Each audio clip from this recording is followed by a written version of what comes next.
दोस्तों नमस्कार। आज हम लोग पॉलिटी में नया टॉपिक के साथ आगे बढ़ेंगे और वो टॉपिक होगा राज्य के नीति निर्देशक तत्व या directive principle of state policy. Short form में से डीपीएसपी कहते हैं। तो डीपीएसपी याद करेंगे, याद रखेंगे। देखिए इसमें ये जो है ये संविधान द्वारा जब संविधान निर्माण हो रहा था उस समय इसे संविधान में द्वारा लिखा गया, लागू किया गया। हम लोग अभी तक ये हर समय ये पढ़ते हैं डीपीएसपी आयरलैंड के संविधान से लिया गया है। तो आयरलैंड के संविधान से लिया गया ये बात सच है, कहीं कोई दिक्कत नहीं है। लेकिन आपको मैं बताना चाहूंगा इस बात को लेकर कि 1935 का भारत शासन अधिनियम याद कीजिएगा, इतिहास में जाना पड़ेगा। इतिहास का एक टॉपिक भी और पॉलिटी भी रख सकते हैं इसे।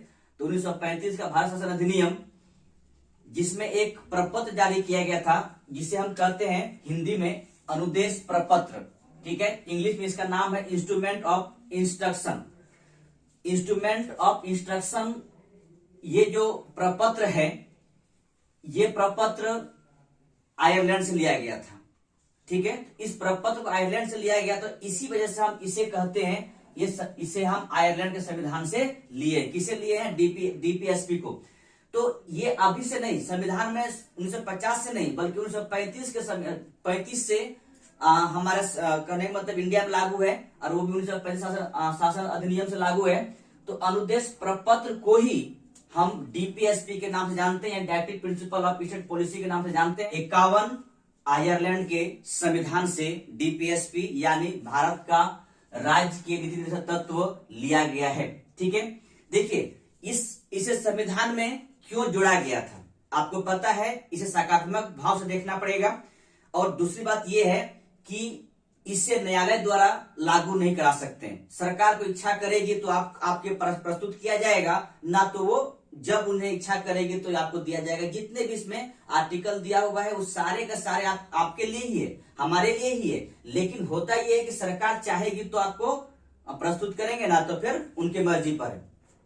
तो देखिए ध्यान रखेंगे क्यों इसे संविधान द्वारा प्रस्तुत किया गया था। इसमें एक वर्ड लिखा हुआ है, इसे लक्ष्य के रूप में है, वो है कल्याणकारी राज्य यानी वेलफेयर स्टेट की बात करता है। वेलफेयर स्टेट का मतलब होता है कि आप देश के प्रत्येक नागरिक का आंसू पोंछना, जो भी गरीबी है, गरीब रो रहे हैं उसके आंसू पोंछना, किसी भी तरीके से रो रहे हैं उसके आंसू पोंछने का काम कौन करते हैं? कल्याणकारी राज्य करते हैं, ठीक है। यानी कहने का मतलब इतना है, कल्याणकारी राज्य का मतलब इतना सा है, सरकार प्रत्येक व्यक्ति का आंसू पोंछेंगे। अगला है सामाजिक आर्थिक पारतंत्र। देखिए समाज को आप सही दिशा में रखेंगे, यानी कहने का मतलब है समाज को एक समान रूप से देखेंगे और आर्थिक रूप से सबको सहायता किया जाएगा या आर्थिक रूप से इसको हम इक्वल करने की कोशिश करेंगे। लेकिन सामाजिक और न्याय पारतंत्र की बात करता है इस डीपीएसपी में। आगे कहता है कि समानता, स्वतंत्रता और न्याय, ये तीनों चीज प्रत्येक व्यक्ति को मिलना चाहिए, ठीक है। तीनों चीज मिलना चाहिए, न्याय मिलना चाहिए, समानता में स्वतंत्रता मिलना चाहिए। ये सारे चीजें डीपीएसपी में दिया हुआ है। और ध्यान रखेंगे दोस्तों कि ये डीपीएसपी हमारे संविधान में इसलिए दिया गया है ताकि सरकार इसके अनुसार ही कोई विधेयक, कोई भी कानून पास करे या जब भी लाए विधेयक या कानून तो इन्हीं को देखते हुए लाना चाहिए। जैसे कि आप देखेंगे समानता की बात कर रहा है, यानी आप जब भी विधेयक लाएंगे कोई ऐसे विधेयक ना लाए जो किसी एक खास वर्ग को हित पहुंचे या लाभ हो। स्वतंत्रता की बात कर रहा है, न्याय की बात कर रहा है, ठीक है। तो इन चीजों को ध्यान में रखते हुए काम करना होगा किसी भी सरकार को। यानी कहने मतलब भारतीय सरकार, चाहे स्टेट सरकार हो चाहे वो सेंट्रल गवर्नमेंट की सरकार हो, ठीक है। देखिए 3 बातों को ध्यान रखना पड़ेगा। मैं फैक्ट नहीं बता रहा हूं, ये डीपीएसपी लाया क्यों गया था संविधान में, बस इतना आपको बताने की कोशिश कर रहा हूं। देखिए इन तत्वों को न्यायालय द्वारा लागू नहीं किया जा सकता है। कहने का मतलब है जितने भी अनुच्छेद हैं 36 से 51 के बीच में, इन जितने भी आपके पास दिया हुआ अनुच्छेद हैं उनके जो भी चीजें लिखा हुआ है उनमें न्यायालय द्वारा किसी प्रकार से लागू नहीं कर सकते, इन्फोर्स नहीं कर सकते, क्योंकि ये न्यायालय लागू, ये मूल अधिकार नहीं है। कि आपका अगर नहीं सरकार दे रही है तो आप जाएंगे सुप्रीम कोर्ट या हाई कोर्ट और से सरकार से ले लेंगे। यहाँ पर सरकार को इच्छा करेगी तो आपको दिया जाएगा, नहीं तो सरकार बोल देगी मेरे पास इंफ्रास्ट्रक्चर नहीं है, मेरे पास सोर्स नहीं है, मैं किसी भी जनता को ये चीज अवेलेबल नहीं करा सकता हूं, तो वो नहीं करेंगे। दूसरी बात ये कहते हैं निदेशक तत्व, यानी डीपीएसपी की बात हो रही है। निदेशक तत्व के शासन में मूलभूत स्थान रखते हैं, यानी कहने का मतलब है जो शासन प्रशासन चला रहे हैं उन्हें मूलभूत बातें इसी से लिया गया है, इन्हीं को देखते हुए किसी भी शासन प्रशासन को चलाया जा सकता है। इसके बाद आगे कहता है कानून बनाते समय इन तत्वों का प्रयोग करना राज्य का कर्तव्य होगा। यानी मैं पहले ही बोला कि अगर सपोज कीजिए राज्य सरकार हो या संघ सरकार हो, अगर विधेयक लाया जा रहा है तो वो विधेयक को लाने से पूर्व आप इन बातों को ध्यान रखेंगे। राज्य की बात करेंगे, सामाजिक आर्थिक समानता की बात करेंगे, इसके बाद स्वतंत्रता की बात करेंगे, न्याय की बात करेंगे। इन सब को देखते हुए आप किसी विधेयक को लाएंगे, किसी खास वर्ग को आप किसी विधेयक पर अधिक प्रश्रय देने की कोशिश ना किया जाए, तो ही हमारे इस तत्व का या इस टॉपिक का या कह सकते हैं डीपीएसपी का जो एक फॉर्मूला है वो लागू होगा सही तरीके से। ठीक है, तो इस तरह की बातें हैं। मैं यहाँ पर कुछ बातें फैक्ट था, वो फैक्ट क्या है, भाग 4 अनुच्छेद 36 से 51 और आयरलैंड के संविधान। ठीक है, इतना सी फैक्ट है, बाकी जितने कुछ है ये फैक्ट नहीं, इसकी अवधारणा है। इसको आप सही से समझेंगे तो ही इसको आप समझ पाएंगे डीपीएसपी होता क्या है।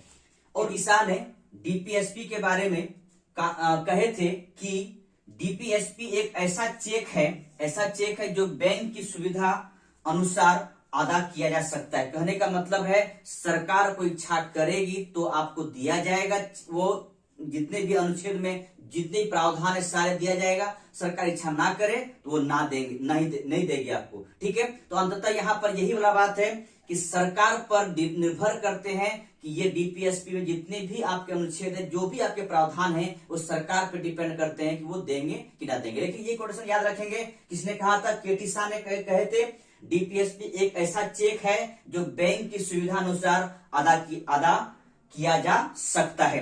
ठीक है दोस्तों, तो ये था आपका कुछ डीपीएसपी के बारे में। याद रखेंगे सिर्फ इतना, भाग 4 अनुच्छेद 36 से 51 और आयरलैंड के संविधान से लिया गया था। और यहां रखेंगे याद कि केटी शाह ने क्या बात कहे थे। केटी शाह ने यही कहे थे डीपीएसपी एक ऐसा चेक है जो बैंक की सुविधा अनुसार अदा किया जा सकता है। कितना बार इसे पूछा गया है। अब हम पहला अनुच्छेद है 36, इसमें कहता है कि इस अनुच्छेद में राज्य की परिभाषा दिया गया है। दोस्तों याद कीजिए, मूल अधिकार में मैंने बताया था आप लोगों को कि राज्य की परिभाषा 12 में दिया हुआ है। तो आप कहेंगे कि राज्य की परिभाषा वहां पर भी, राज्य की परिभाषा यहां पर भी है, तो वही परिभाषा यहां पर भी है। जो राज्य की परिभाषा 12 में दिया हुआ था, अनुच्छेद 12 में, आर्टिकल 12 में था, वही परिभाषा यहां पर भी है, 36 में ही है। तो अगर आप ये भी कहेंगे कि दोनों अगर ऑप्शन में रहा तो अनुच्छेद 12 भी रहा, 36 रहा तो 12 टिक कर दीजिएगा। ठीक है, अनुच्छेद 12 टिक कर दीजिएगा, वही आपका सही आंसर होगा। हम लोग चलते हैं आगे नेक्स्ट की तरफ। अनुच्छेद 37, इसमें कहता है कि डीपीएसपी में जितना भी उपबंध है यानी 36 से लेकर 51 तक किसी भी न्यायालय द्वारा लागू नहीं कराया जा सकता। ध्यान रखेंगे, जितना भी अनुच्छेद है, जितना भी उपबंध है, किसी भी न्यायालय द्वारा लागू नहीं कराया जा सकता है। ये आपका मूल अधिकार नहीं है जो आप न्यायालय जाकर अनुच्छेद 32 और अनुच्छेद 226 के तहत में सुप्रीम कोर्ट और हाई कोर्ट जाकर आप ले लीजिएगा। सरकार चाहेगी तो आपको दिया जाएगा, नहीं तो फिर नहीं। आगे चलते हैं, अनुच्छेद 38 का 1 में कहता है कि सामाजिक, आर्थिक और राजनीतिक न्याय प्रत्येक व्यक्ति को मिलना चाहिए। ध्यान रखें दोस्तों, ये इस अनुच्छेद में ये कहता है कि सामाजिक, आर्थिक और राजनीतिक न्याय सभी व्यक्ति को मिलना चाहिए। आप लोग कहेंगे कि ऐसा नहीं हो पा रहा है, हमें भी मानते हैं कि ऐसा कुछ नहीं ऐसा नहीं हो पा रहा है, किसी को न्याय सही से नहीं मिल पा रहा है। तो ये कुछ ना कुछ कमियां हैं, इसको दूर किया जा सकता है। लेकिन संविधान ये कहता है, 38 का 1 कहता है कि सामाजिक, आर्थिक और राजनीतिक न्याय सभी को समान रूप से मिलना चाहिए, प्रत्येक व्यक्ति को मिलना चाहिए। 38 का 2 कहता है किसी की प्रतिष्ठा, सुविधाओं और अवसर की समानता, अवसर की असमानता है यानी अवसर समान रूप से नहीं मिल रहा है तो उसे दिया जाएगा। और ये कब जोड़ा गया था, 44वें संविधान संशोधन अधिनियम 1978 द्वारा इसे हमारे संविधान में जोड़ा गया। ध्यान रखेंगे दोस्तों कि प्रतिष्ठा, सुविधा और अवसर की असमानता अगर किसी को है तो वो खत्म किया जाएगा। जहां तक उसे खत्म किया जाएगा, अरे सबको समान प्रतिष्ठा मिलना चाहिए, सबको समान सुविधा मिलना चाहिए और सभी को समान अवसर मिलना चाहिए। ये है 38 का 2। ये कब जोड़ा गया था? 44वें संशोधन के तहत में 1978 में इसे जोड़ा गया था हमारे संविधान में। आगे चल दोस्तों, 39 का ए कहता है, 39 का ए या 39 का क, ये कहता है कि राज्य प्रत्येक स्त्री या पुरुष को समान रूप से जीविका का साधन उपलब्ध कराने का अवसर प्रदान करेगा। यानी प्रत्येक व्यक्ति कर सकते हैं, प्रत्येक स्त्री कर सकते हैं, सभी को राज्य क्या करेंगे? जीविका का साधन उपलब्ध करवाएंगे। इसके बाद 38 का बी कहता है या 38 का ख, कुछ भी कह दीजिए। इसमें कहता है राज्य देश के भौतिक साधनों, जो भी भौतिक साधन मेरे पास है उन साधनों का स्वामित्व यानी मालिक, स्वामित्व और नियंत्रण, उस साधन का जो मालिक होंगे और उस पर जो नियंत्रण करेंगे, कौन करेंगे? ऐसी व्यवस्था करेंगे। यानी कहने का मतलब है भौतिक साधन का मालिक यानी स्वामित्व और नियंत्रण क्या ऐसी व्यवस्था करेंगे जो अधिक से अधिक सार्वजनिक हित हो, यानी सभी व्यक्ति को समान रूप से प्राप्त हो। सार्वजनिक हित क्या का बात यहाँ किया जा रहा है, यानी सभी को समान रूप से प्राप्त हो भौतिक साधनों पर। ये कह रहा है आपको 39 का डी।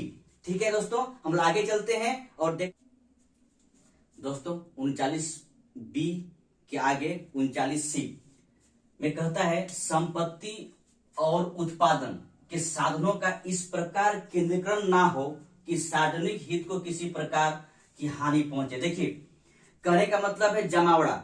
कहने का मतलब आप कभी कभी देखते हैं देश में बहुत ज्यादा किसी की किल्लत हो जाता है, तो अगर आप साधन हो, सॉरी संपत्ति हो या उत्पादन के साधन जो भी हो, इस प्रकार के कोई भी केंद्रीकरण ना करें, इकट्ठा ना किया जाए, एक जगह इकट्ठा ना किया जाए कि जो सार्वजनिक हित है वो किसी प्रकार का हानि पहुंचे।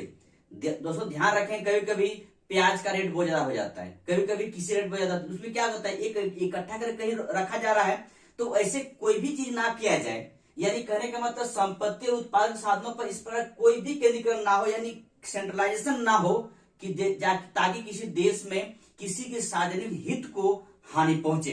ठीक है, ये कहता है 39 का सी। 39 का डी कहता है स्त्री हो या पुरुष समान कार्य के लिए समान वेतन दिया जाएगा। स्त्री हो या पुरुष हो, यानी कोई भी हो, चाहे स्त्री या पुरुष, मेल या फीमेल कोई भी हो, समान काम के लिए समान वेतन दिया जाएगा। ये 39 का डी कहता है, इसको याद रखेंगे। 39 का ई कहता है श्रमिक पुरुषों एवं स्त्री के स्वास्थ्य और शक्ति। देखेंगे जो लेबर होता है, लेबर क्लास के स्त्री हो या पुरुष हो, श्रमिक स्त्री पुरुष की बात किया जा रहा है, उसके स्वास्थ्य यानी हेल्थ और शक्ति किसी, तथा बालकों की सुकुमार अवस्था, यानी मतलब है अभी अभी वो सुकुमार यह है, पूरी तरह किशोर हुआ नहीं है, उस अवस्था का दुरुपयोग ना हो। यानी कहने का मतलब है ना श्रमिक का स्वास्थ्य का दुरुपयोग हो, ना शक्ति का दुरुपयोग हो, ना बालकों के सुकुमार अवस्था का दुरुपयोग हो। ये कहता है 39 का ई। 39 का एफ कहता है बच्चों युवकों की शोषण से तथा भौतिक या नैतिक परित्याग से रक्षा की जाएगी।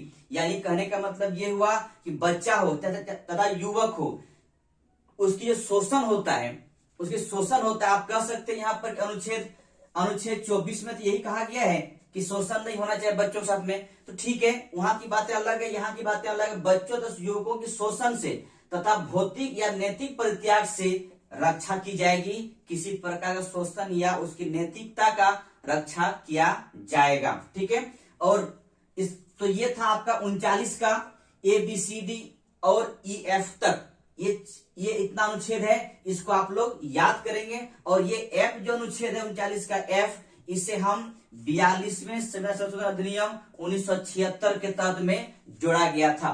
यानी इंदिरा गांधी की सरकार उस समय चल रहा था, उसी समय से जोड़ा गया था 76 में। और याद रखेंगे 42वें संशोधन जो है इसे हम लघु संविधान संशोधन के नाम से भी जानते हैं। तो हम दोस्तों याद रखेंगे अनुच्छेद 40 में ग्राम पंचायत गठन की बात करता है।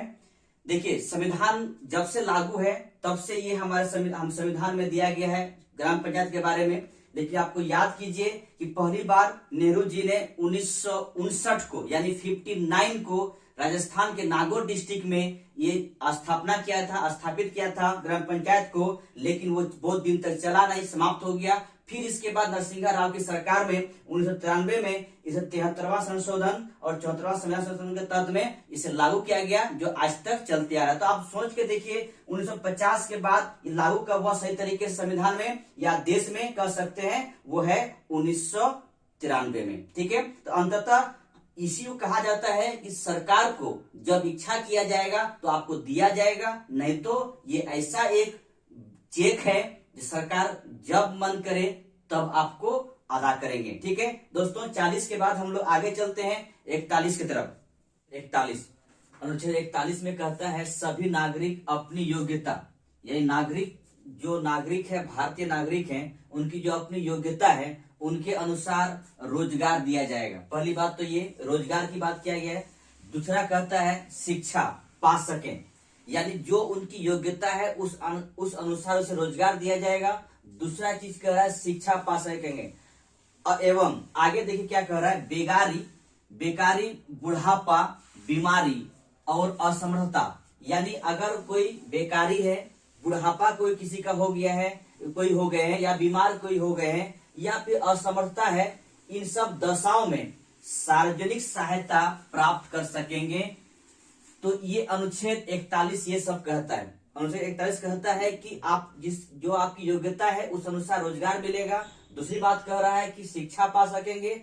इसके बाद कह रहा है बेकारी है आप, इसके बाद बुढ़ापा कोई हो गया या बीमार अवस्था में है या असमर्थता है, इन सारी दशाओं में सार्वजनिक सहायता प्राप्त कर सकेंगे। अनुच्छेद 41 के ये प्रावधान है। ठीक है, इसी 41 के अनुसार मनरेगा, आपको पता है महात्मा गांधी राष्ट्रीय ग्रामीण रोजगार योजना के तहत में जो मनरेगा है, मनरेगा के तहत में जो रोजगार पाया जाता है वो अनुच्छेद 41 के अनुसार ही मिलता है। ठीक है, तो मनरेगा भी अनुच्छेद 41 में है। दोस्तों याद रखेंगे, अगर आपसे मनरेगा के बारे में पूछा जाए तो अनुच्छेद 41 को टिक करना है। आगे चलते हैं, अनुच्छेद 42 इसमें कहता है प्रत्येक व्यक्ति को अपनी अनुकूलन और मानवोचित अवस्था में, देखिए जो व्यक्ति का अनुकूल अवस्था हो, ठीक है, किसी व्यक्ति का अपनी अनुकूल अवस्था होती है, मानवोचित अवस्था होती है, में ही कार्य करना पड़े तथा स्त्री को प्रसूति सहायता के लिए उपबंध करेगा। यानी कहने का मतलब है कि कोई व्यक्ति इस अवस्था में काम कर सकता है। अब कहने का मतलब है कोई अगर 40 डिग्री में काम करना चाहते हैं, उसे 100 डिग्री में ले जाया गया तो क्या हश्र होगा, या फिर वो उस व्यक्ति को अगर 0 डिग्री पर ले जाया जाए तो क्या स्थिति हो, आप समझ पा रहे हैं। तो उसको अपनी अनुकूलन अवस्था होनी चाहिए, मानसिक अवस्था होनी चाहिए और तब कार्य करना पड़े। और अंत में ये कहता है कि स्त्री को प्रसूति सहायता के लिए, यानी कहने का मतलब आप समझ रहे, प्रसूति मतलब सहायता के लिए उपबंध करेगा, ये कह रहा है अनुच्छेद 42। ठीक है, अनुच्छेद 43 कहता है सभी कर्मकारों, यानी जितने भी काम करने वाले व्यक्ति हैं, सभी कर्मकारों को निर्वाह मजदूरी, यानी जितना मजदूरी मिलना चाहिए निर्वाह के रूप में वो मिलेगा। इसके बाद शिष्ट जीवन स्तर, यानी एक अच्छा जीवन स्तर। इसके बाद कहता है सामाजिक एवं सांस्कृतिक अवसर प्राप्त हो सके, यानी सामाजिक और सांस्कृतिक अवसर भी उसे प्राप्त होगा, ये कहता है अनुच्छेद 43। ठीक है, इसके बाद गांव में व्यक्तिगत अथवा सहकारी आधार पर कुटीर उद्योग, दोस्तों समझे, कुटीर उद्योग का मतलब होता है घरेलू उद्योग जो होता है, कुटीर उद्योग कहते हैं जो घर में बनाते हैं। इसमें बहुत ज्यादा मशीन की आवश्यकता नहीं पड़ता है, पूंजी की बहुत अधिक आवश्यकता नहीं पड़ता है। तो यहाँ पर यह कह रहा है कि व्यक्तिगत यानी पर्सनल या सहकारी का मतलब यहाँ पर है कि कुछ समूह मिलकर जो काम करते हैं, उस आधार पर कुटीर उद्योग आप लगाने का प्रोत्साहन कौन करेंगे, राज्य देंगे। ठीक है, राज्य या देश आप कह सकते हैं कुटीर उद्योग लगाने की व्यवस्था करेंगे हमारे भारतीय नागरिकों को। तो याद करें दोस्तों, ये 43 तक है, कुछ अनुच्छेद बच रहा है, मैं अगला पार्ट में करने जाऊंगा। फिलहाल ये फर्स्ट पार्ट के रूप में आपके पास है डीपीएसपी। तो दोस्तों याद रखेंगे, पहला पार्ट है ये, सेकंड पार्ट में रेस्ट अनुच्छेद को बताया जाएगा। दोस्तों अगर वीडियो अच्छा लगे तो लाइक, कमेंट और सब्सक्राइब करेंगे। धन्यवाद।